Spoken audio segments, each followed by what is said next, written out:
Very different. I mean, I think it always comes down to the story and the characters. I mean, you may be playing a kazoo and banging on a guitar in something that's kind of zany for one character that's supposed to be over the top, and then another character, even if it's scary, you might just be playing the drama of it. So it's always, for us, it's always about deciding, what are we trying to like get across? What are we trying to communicate with the characters? And and a lot of times in a really great movie, you don't need to do a ton to kind of help get that melody across or get that concept across, because the movie's so strong. And those moments, you need to know when to pull back, or when sometimes we've been in projects where it's the film is maybe not didn't turn out as well maybe as the director wanted, and he wants wall-to-wall music to drive the whole film. And you have to see, okay, how can I make this the best it can be with what I have to work with? And I think for all genres, it's that kind of fun challenge and excitement. What are you thinking? I think that's spot on. I think maybe one of the key differences between horror versus comedy is the timing of it. But strangely, the timing can also be the same too. I think that there's a lot to be said about scoring comedy, and whether you're scoring it at all, or how you start and stop, how you punctuate certain things. It's interesting you say that too, because some horror films are funny and they're not meant to be. So yeah. I mean, it's interesting that certain projects are, and probably some comedies are scary and they're not meant to be. Yeah.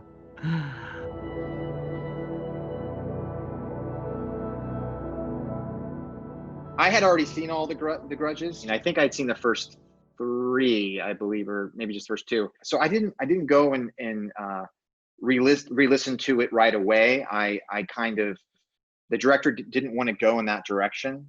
He wanted a different sound, and every film, it has its own research to do, its own history to do. And on that particular film, we studied more the mythology, and also referenced the script that Nick had written, and we developed ideas based on that. And I think once we came up with some ideas, we did want to know what the earlier ones sounded like, just to know. At the same time, we didn't want the entire world to be so different. We wanted it to have some slight connection, but this is its own thing. I like Christopher Young. He's a talented composer, and he did Hellraiser, and so we know his work, and we wanted to do our own thing, and that was a lot of decision making based on the director. And so knowing that was a clean slate, we recorded like peacocks, strange birds, which you wouldn't think are musical, but they're incredibly disturbing. I discovered on a walk, I was walking my dog, and I heard this like, these really strange sounds. And it kind of, I found it was very creepy. So I just went out one night and just started recording these birds, wild peacocks. And we then came up with a bunch of melodies that we wanted for certain characters. And then we kind of combined these weird sounds with these orchestral elements. And we also wanted to bring a little bit of old school. So we wrote these kind of nostalgic pieces. And so you'll hear like a little bit of older sounding, kind of more traditional score with really weird, bizarre stuff. And it was all, every movie, everything we do is very deliberate. There's nothing that's just like, we hope it works. We would go after it very deliberately. And we have happy acts, and some things take us to other steps, I think, like any artist, but a lot of the early decisions were basically conversations with the director off the script, and that's kind of the direction he wanted to go in, and so that's where we went. Running, I try to run. It's not every morning, but I try to run almost every morning. At least 5 days a week, I'll run somewhere from 2. It used to be a lot more. Now it's limited. It's like 2 to 6 miles every morning. I try to run. It makes me feel real good. I'll listen to sometimes music, podcasts, audiobooks, and then being at the beach, surfing, body surfing, just being in the ocean, those two things recharge me very quickly. You give me a day or just a morning of either of those things, and I feel I'm good to go.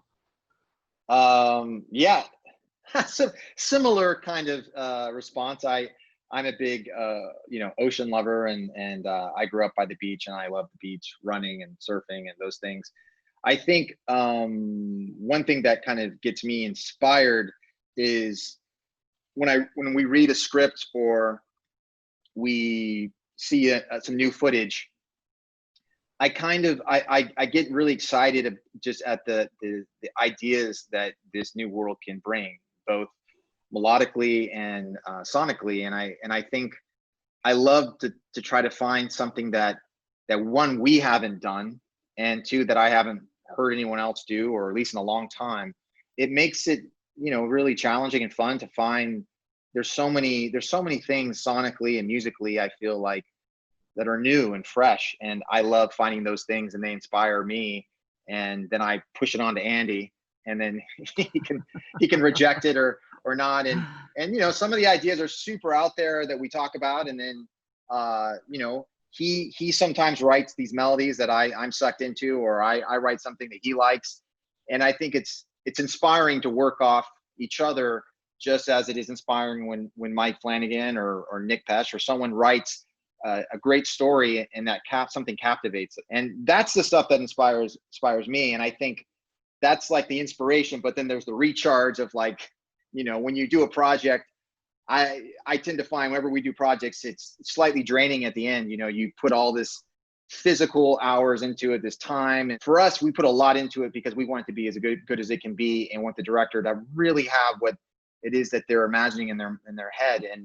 And at the end of it, it can be very draining, and definitely jumping in the ocean. And, I don't know about walking my dog. My dog's a bit of a terror, but, definitely is recharging.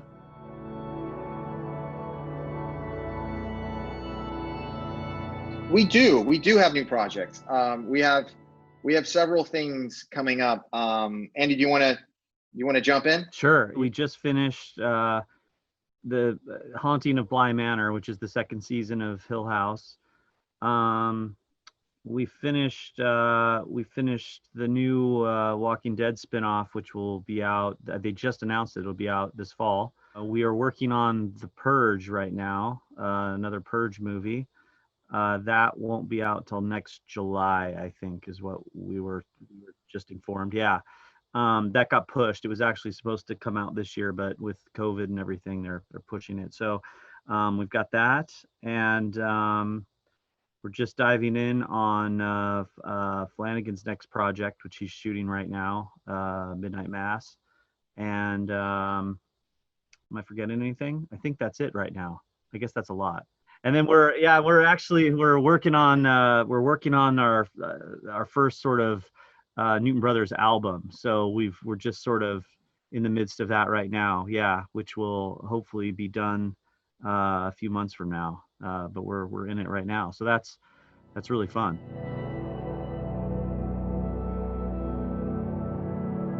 Some of it's instrumental, some of it has a little bit of vocals, but it's all kind of minimalistic, and it has orchestral elements, it has electronic elements. The intention is for people who write scripts to be able to have music that they can listen to that inspires them to write stuff, and maybe it could be used for something else that inspires people. So I think we're just trying to write something that could also be performed, not now obviously because of COVID, but something that we could take and perform in several places with maybe a small chamber orchestra or a few players. We kind of have a diverse background.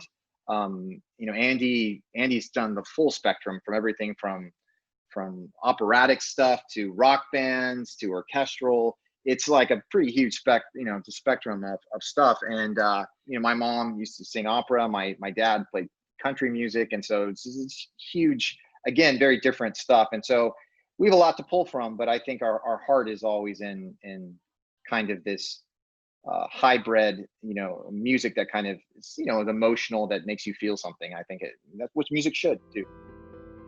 Right on, Max. Thanks so much, man. We really appreciate it. Thanks, Max. Bye-bye.